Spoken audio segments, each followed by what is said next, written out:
सदा की भांति समस्त सृष्टि, संपूर्ण ब्रह्मांड के एकमात्र निर्माता, उन करुणा के परम सागर को श्रद्धा पूर्वक नमन।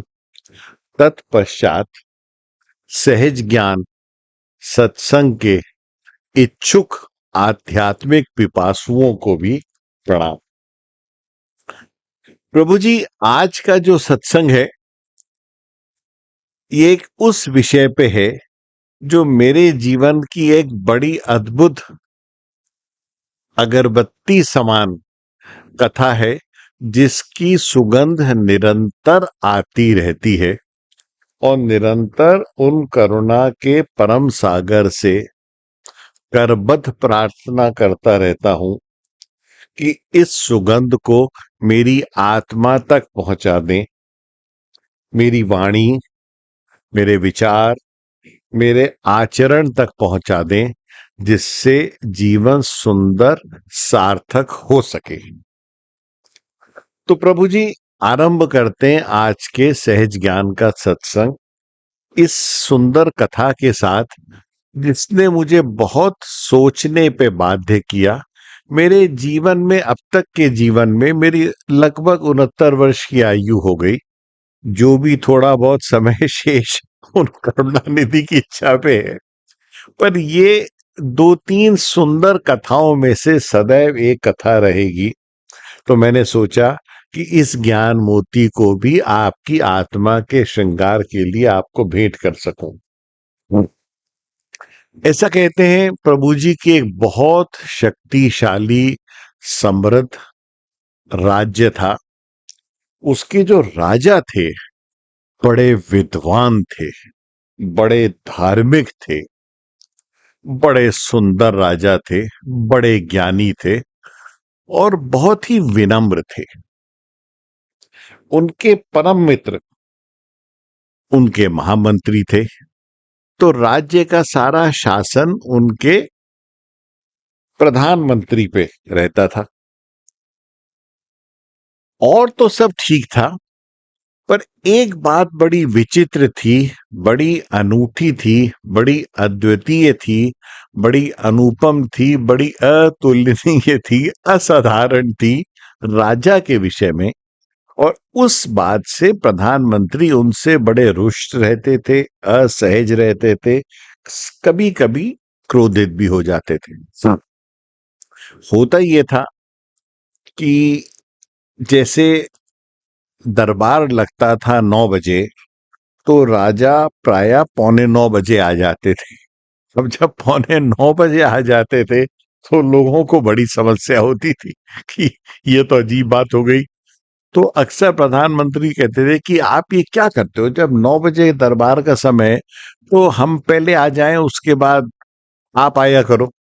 बहुत बार क्या हुआ कि लोग 8:45 आने शुरू हो गए कि भाई अच्छा नहीं लगता, राजा आएंगे तो हम 8:45 पहुंच जाएं। जब राजा ने देखा कि लोग 8:45 आ रहे हैं, तो राजा 8:30 बजे आना शुरू हो गए। राजा सबसे पहले आ जाया करते थे। उससे और बहस होती थी, समस्या होती थी। दूसरी समस्या ये थी कि जो भी दरबार में आता था या राजमहल में आता था या उनके कक्ष में आता था, तो राजा हाथ जोड़कर गर्दन झुका के पहले उसको संबोधित करते थे, उसका सम्मान करते थे। उससे प्रधानमंत्री और पीड़ित हो जाते थे, बहुत दुखी हो जाते थे कि आप तो सारा अनुशासन ही समाप्त कर रहे हो। You are out to break the complete protocol, the complete dignity of this kingdom. आप तो राजा का जो आचरण है, जो उसकी प्रतिभा है, उसको आप दूषित कर रहे हो, खराब कर रहे हो। अरे कोई भी आएगा तो पहले वो प्रणाम करेगा, वो गर्दन झुकाएगा, और आप गर्दन झुका के उसको स्वागत करते हो। तो राजा बिल्कुल अपना सिर झुका लेते थे। राजा हमेशा उसके कहते थे, भाई अब सॉरी सॉरी यार, गलती हो गई, अगली बार से आई विल बी कॉशियस, भाई क्षमा कर दो, अगली बार से मैं ध्यान रखूंगा। लेकिन कोई अंतर नहीं पड़ता था, राजा सदैव ऐसा करते थे। कोई भी आए तो हाथ जोड़ के गर्दन झुका के उसका स्वागत करते थे। अच्छा, अब जो प्रभु जी पड़ोस का राज्य था, वो भी उतना ही समृद्ध था, उतना शक्तिशाली था। सशक्त था और बहुत उसमें साधन थे। तो ऐसा हुआ कि एक दिन उस पड़ोसी राज्य का राजदूत राजा से मिलने आया। तो प्रधानमंत्री ने सम्राट से कहा कि भाई जो हमारे पड़ोसी राज्य हैं उनका राजदूत हमसे मिलने आया है। तो राजा ने कहा अच्छा, बहुत अच्छी बात है भाई। तो उनका लेकिन हम आपको एक बात बताना चाहते हैं कि पिछले कुछ महीनों से उनकी सीमाओं पे सैनिक अभ्यास हो रहे थे। तो हमारे गुप्तचरों ने भी हमें इस बात की सूचना दी कि वो शायद युद्ध की तैयारी कर रहे हैं, और जब सैनिक अभ्यास हो रहे थे तो हम देख ही रहे थे। तो मैं आपको बस ये निश्चिंत करना चाहता हूं कि हम भी सैनिक अभ्यास शुरू कर चुके हैं। हम पूरी तरह से समर्थ हैं, सशक्त हैं। We are completely ready to face any aggression. तो सम्राट ने कहा तो बड़ी अच्छी बात है भाई, आप भी तैयारी कर चुके तो बड़ी खुशी की बात है। तो प्रधानमंत्री ने पूछा कि हम उन्हें कल कितने बजे बुलाएं। तो सम्राट ने कहा भाई सुबह 9 बजे बुला लो। तो सुबह 9 बजे का समय था। जो राजदूत था, जो एम्बेसडर था, जो डिप्लोमेट था, as you know that they are totally professional, very dignified and very, they are very time sensitive, they very punctual. वो हमेशा समय के प्रति बड़े संवेदनशील होते हैं और राजदूत हैं। तो राजदूत जो थे वो सुबह 9:15 बजे ही दरबार में पहुंच गए, दरबार के बाहर खड़े हो गए। तो जो प्रहरी थे, जो सेवक थे, जो बाहर खड़े हुए थे, तो राजदूत ने उन प्रहरियों से पूछा, जो सिक्योरिटी गार्ड्स होते हैं जैसे आजकल आप देखते हो, कि भाई राजा कितने बजे आते हैं दरबार में? मतलब 1 बजे आएंगे, 2 बजे आएंगे, 2:30 बजे आएंगे, मतलब क्योंकि भाई मैं आया हूं तो लाजमी बात है राजा है तो वो तो कितने बजे आएंगे, नॉर्मली कितने बजे आते हैं, 12 बजे या 1 बजे? तो जो प्रहरी थे उन्होंने कहा साहब ये तो पता नहीं, लेकिन इस वक्त 8:45 बजे राजा तो आ गए। आ गए। उसको डिप्लोमेट को बड़ा आश्चर्य हुआ, जो राजदूत था उसको बड़ा आश्चर्य हुआ। उसने कहा राजा आ गए? अरे, तो क्या डर गए क्या? एक एक सहज एक प्रश्न निकला है, डर गए क्या? मतलब शायद उन्होंने सुना हो कि हम अटैक करने जा रहे हैं, लड़ाई करने जा रहे हैं। तो जो सेवक थे, प्रहरी थे, जो गार्ड्स थे, उन्होंने कहा साहब ये तो हमें नहीं पता कि डरे नहीं डरे, हमें नहीं पता क्या सब्जेक्ट है, what is the purpose of your meeting, ये हमें नहीं पता कि आपकी मुलाकात का, मिलने का, साक्षात्कार का प्रयोजन क्या है। पर राजा तो ऐसे ही करते हैं, ऐसे ही करते हैं। हाँ। इतने में 9 बजे और दूत को अंदर लाया गया। तो जब दूत अंदर आ रहे थे तो प्रधानमंत्री ने राजा से कहा कि सम्राट, पड़ोसी राज्य के दूत आए हैं आपसे मिलने। हमें ऐसा लगता है कि शायद ये युद्ध की तिथि और समय का निर्धारण करने आए, क्योंकि वो अच्छा समय था। जैसे प्रभु जी महाभारत में हुआ था ना, सबसे कह दिया गया था कि उस दिन युद्ध होगा, कुरुक्षेत्र में होगा। तो भले जमाने का समय था, अच्छे लोग थे, तो युद्ध भी समय अनुसार करते थे, कह के करते थे, अकस्मात आक्रमण नहीं किया करते थे, आज के जैसा नहीं। तो ये चर्चा हो रही थी और राजदूत आए। तो जैसे ही राजदूत आए, सम्राट ने हाथ जोड़ के गर्दन झुका के उनका स्वागत किया। अरे बाप रे बाप! राजदूत ने देखा कि सम्राट ने हाथ जोड़ के, गर्दन झुका के, सिर झुका के स्वागत किया। तो राजदूत ने पहले अपनी टोपी उतारी और उसका हाथ जोड़ के और गर्दन झुका के कहा कि सम्राट, मैं आपको प्रणाम करता हूं और अपने राजा की तरफ से आपको भी प्रणाम करता हूं। एकदम से पूरा दरबार स्तब्ध हो गया। प्रधानमंत्री तो गुस्से में लाल हो गए बिल्कुल, कि आज ही राजा ने क्या कर दिया। तो राजदूत, क्योंकि राजदूत था तो बहुत संयमी व्यक्ति था, बहुत पेशेंट था, उसने अपनी हंसी को रोका जब उसने देखा कि राजा सर झुका के हाथ जोड़ के प्रणाम कर रहे हैं। तो उनका साहब, मैं आपसे कहने आया हूं कि हमारे सम्राट आपका बड़ा सम्मान करते हैं, आपसे बहुत स्नेह करते हैं। जैसे आपके गुप्तचर हमारे यहाँ कुछ, क्षमा कीजिएगा, हमारे गुप्तचर भी आपके यहाँ होता है। इंटेलिजेंस एजेंसी एक दूसरे कंट्री में रखती है। पर क्योंकि आपसे वो इतने प्रभावित हैं और हम ऐसे ही एक नॉर्मल कोर्स में एक अभ्यास कर रहे थे, सैनिक अभ्यास कर रहे थे। हम नहीं चाहते कि हमारे सैनिक जो हैं वो आलसी हो जाएं, तो ऐसा करते हैं ना, मिलिट्री एक्सरसाइज चलती रहती है, एक्सरसाइज होती रहती है। पर हमारे इस सैनिक अभ्यास से कहीं ये ना लगे कि हम आप पे आक्रमण करने आ रहे हैं, तो हमारे सम्राट ने मुझे आपके पास भेजा ये कहने के लिए कि साहब कोई युद्ध नहीं कर रहे, हम तो सिर्फ युद्ध का प्रशिक्षण देते हैं जिससे हमारे सैनिक मतलब फुर्ती में रहे, आलसी ना हो। तो सबने बड़े चैन की सांस ली, राजा ने भी बहुत चैन की सांस ली। फिर राजदूत ने कहा कि साहब ऑन दी कॉन्ट्रेरी, मेरे सम्राट ने एक भेंट भेजी है, हमारे दरबार में एक मोची है हमारे राज्य में, वो ऐसे जूते बनाता है कि लगता है कि आपने पैर में पहने ही ना हो, मतलब कोई जादूगर है। तो अगर आप आज्ञा दे तो मैं उस मोची को लेके आऊं, कहाँ भी लेके आओ। तो जैसी मोची अंदर घुसा, राजा ने हाथ जोड़ के गर्दन झुका के उसका स्वागत किया। तो मोची था, राजदूत की तरह तो पढ़ा लिखा था नहीं, तो वो खिलखिला के हंसा। उसने कहा ये काय बात का राजा है, मोची को हाथ जोड़ के गर्दन झुका के स्वागत करता है। बस इतना मोची का कह रहा था कि प्रधानमंत्री दरबार को चीरते हुए बाहर निकल गए। खैर, मोची ने उनका नाप लिया, राजा का नाप लिया, राजा ने भी उनको भेंट दी और राजदूत चले गए। शाम को राजा सम्राट जब अपने कक्ष में विश्राम कर रहे थे, तो प्रहरी ने कहा कि प्रधानमंत्री आए, प्रधानमंत्री सदैव के लिए साम्राज्य छोड़ के जा रहे हैं और जाने से पहले आपसे मिलना चाहते हैं। उनका ही बुलाओ। तो जैसे ही प्रधानमंत्री आए, गुस्से में लाल थे, उन्होंने कहा कि मैं तो इस राज्य में रहूंगा ही नहीं, क्योंकि आप सम्राट हो, जब आपको ही इस राज्य के गरिमा का, इसके सम्मान का ध्यान नहीं, तो ऐसे राज्यों में रह कैसे सकता हूं। राजदूत तो राजदूत, आपने मोची के सामने हाथ जोड़ के गर्दन झुकाई, आपको कोई गरिमा का ध्यान नहीं, कोई आपको सम्मान नहीं राज्य का, क्या कहेगा मोची, ऐसे होते हैं राजा। और बड़े गुस्से में लाल पीला, बताओ आपने ऐसा किया क्यों। तो पहली बार गंभीर हो सम्राट ने प्रधानमंत्री की तरफ देखा और कहा, जानना चाहते हो। तो प्रधानमंत्री, मात्र प्रश्न पूछना ही नहीं बहुत होता, उत्तर झेलने की क्षमता और सामर्थ्य दोनों होने चाहिए। The capacity and competence to bear the answer. है तुम्हारे अंदर इतनी क्षमता कि मेरे उत्तर को झेल सको, जाओ वापस।